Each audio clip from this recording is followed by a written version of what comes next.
Hello, everyone, and welcome to another episode of The Breeze, Breezeway Productions' The Breeze, where we continue our coverage of this year's Austin Film Festival, the 2021 edition. And we have director-writer Anna Baumgarten here with us today, who is showcasing her directorial debut, Disfluency, at the Austin Film Festival this year. How are you, Anna? Hey, I'm doing good. Really glad to be here. I just landed in Austin, actually.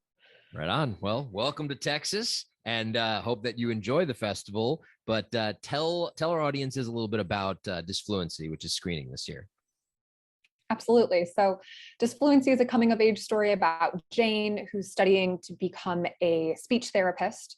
She fails her final college class and doesn't graduate on time and goes home to her parents' place on their lake house and reconnects with old friends in her hometown.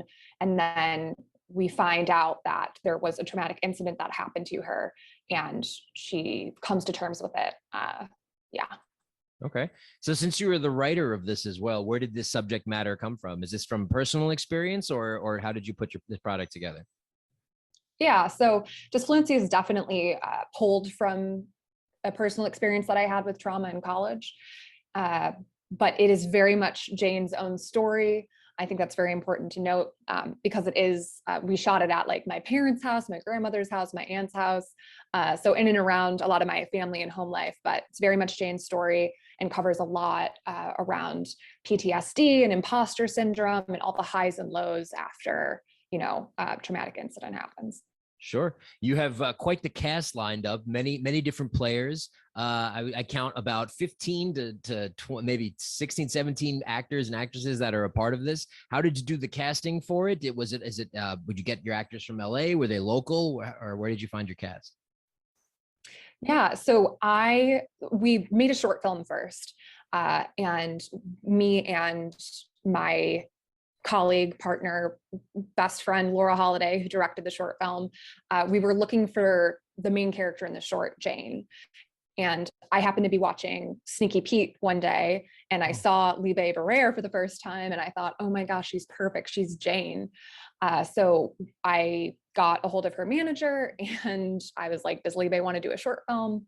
So we did the short together, and then I asked if she wanted to do the feature. Her sister, Ariella Barrere, is also an actress.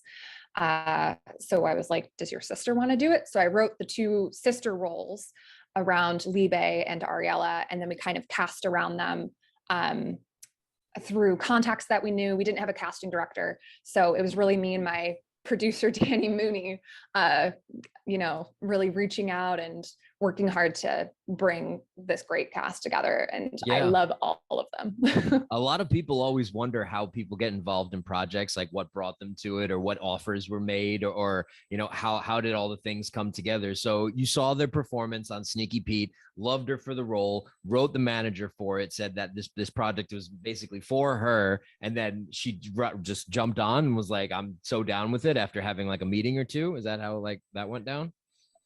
Yeah, me and Laura met up with her and we just really clicked, and she honestly had seen some of our work. Laura's made quite a few shorts. She was a Sundance Ignite fellow. So she kind of went off of our previous work and just kind of took a chance on us, and it went really well. I mean, we're all really good friends now to this day. And then I ended up actually directing the feature. Oh, perfect. Well, then it all ended up working out in the end. My next question is about the title, Disfluency. Very interesting name for it. Where did Disfluency come from to be the title of the film?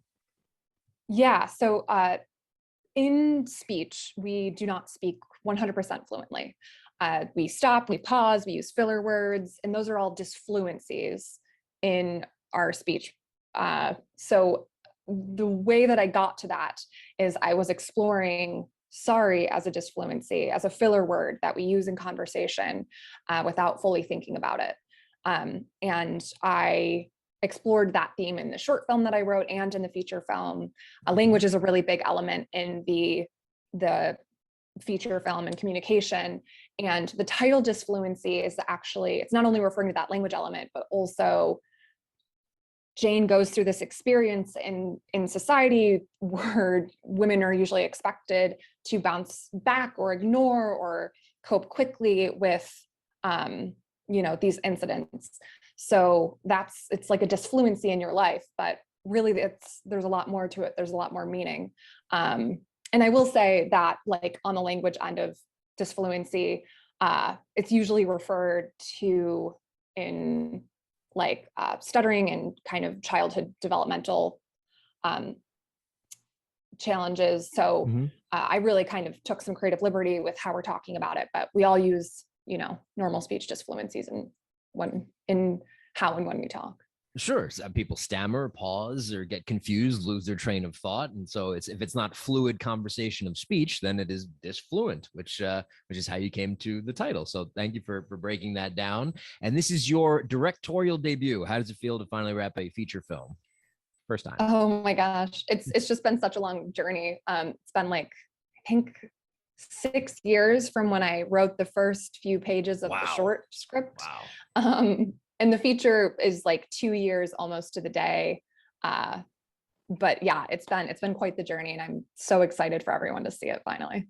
Yeah, we're very happy that things are becoming more back to normal. Audiences are filling theaters again, festivals are ramping up, and that independent filmmakers are showcasing their films. So we've been seeing a lot of excitement for people that have had projects that have been like 5, 6, 7 years in the making, and then now coming into fruition. So it is awesome to see that again. We hope that audiences can check out Disfluency, which is going to be at the Austin Film Festival this year. And when are you screening, and where are you screening? Yes. So Disfluency is going to be screening on October 23rd. It's a Saturday at 3:30 p.m. at the Galaxy Highland Theater. And then we're also screening on Tuesday at 2:30. And I will be doing a Q&A. We'll have cast and crew there. And we really hope that folks can come out. Awesome. Well, you can check out those dates below that are going to be where and when it's going to be. And wanted to thank you, Anna Baumgarten, for coming on the show. In closing, is there anything that you'd like to say to the Austin Film Festival for the official selection this year? Oh, I just want to say thank you so much. I mean, all festivals, all programmers have just been, working so hard to have these in-person screenings after, the whole pandemic. And I'm just so grateful that we're here live in Austin. So I'm really stoked for that. Austin's a great city. Make sure to check it out. Go over the Congress Bridge, have some great tacos, and watch some good movies. Big fan of Austin. So again, Anna, thank you so much for coming on the show. And we hope audiences can check out Disfluency at the Austin Film Festival this year. And stay tuned for more coverage of this year's Austin Film Festival on Breezeway Productions, The Breeze. Thank you, Anna. Thanks.